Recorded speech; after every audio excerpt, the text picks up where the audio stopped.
Lone Star, where I review bad movies because Fred has a movie. So I watched The Last Airbender. It's supposedly based on the Nickelodeon cartoon series, but becomes something so different in the end. So what happens is that Katara and Sokka, who are sidekicks in the series of Aang, also known as The Last Airbender, or the Avatar, find him and his flying bison in an ice sphere because he had disappeared for 100 years. Weird, yes. Then they set off to prevent the Fire Nation from taking over the world, because obviously we have to assume that fire is evil. Anyway, here's the trailer for it.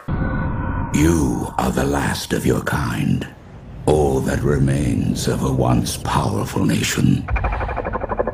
I knew you were real. I always knew you returned.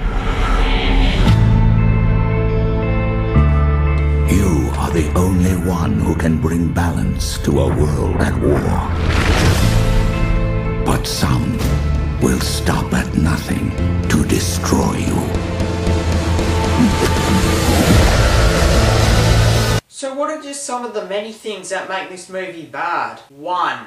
The acting. Now, I don't know whether it was M. Night Shyamalan's script, but the characters in this had no personality. It just looked like they read their lines from the script, with no personality or character put into it. Aang and the kids are worse at this, as they do this for the entire film. The only actors that were at least good were Dev Patel and Sean Tu, who played Zuko and Iroh respectively, who were both part of the Fire Nation. Yup, it seems evil people are at least good actors. Which brings me to 2.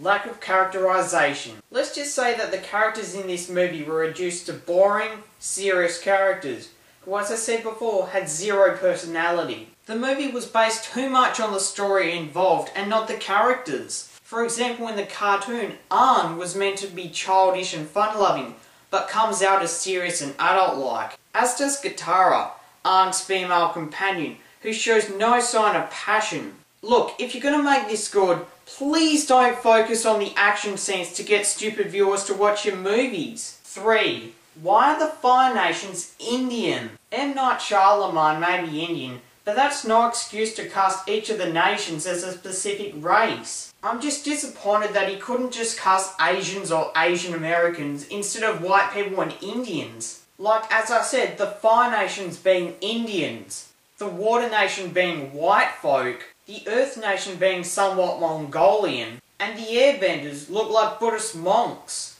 Now before you say, did this happen in the cartoon? No, it didn't. In the cartoon, the Fire people, just like all the other 3 tribes, were Asian. Even then I couldn't imagine Indians or Asians being pure evil. Imagine Apu was a firebender. 4.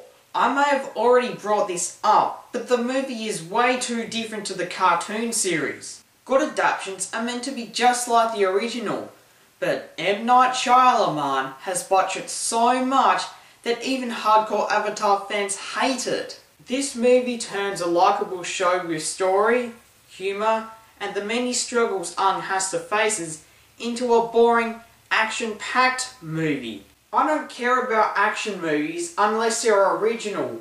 Action is used way too much in movies, in my opinion. Not to mention the movie holds very few Eastern world values, themes, and issues, like in the series. Well, I guess it does. The Fire people are shown as ruthlessly evil. 5. M. Night Shyamalan. People may like him, but in my opinion he's a terrible director at the level of Michael Bay. Sure, he made The Sixth Sense, but that's his only highlight. He is basically a one-trick pony, and at least during The Last Airbender, considering it's based off a TV show, he didn't use a twist. What a twist! Thanks for watching me complain about another bad adaptation. So comment below telling me your opinion of this film, and I'll see you next time.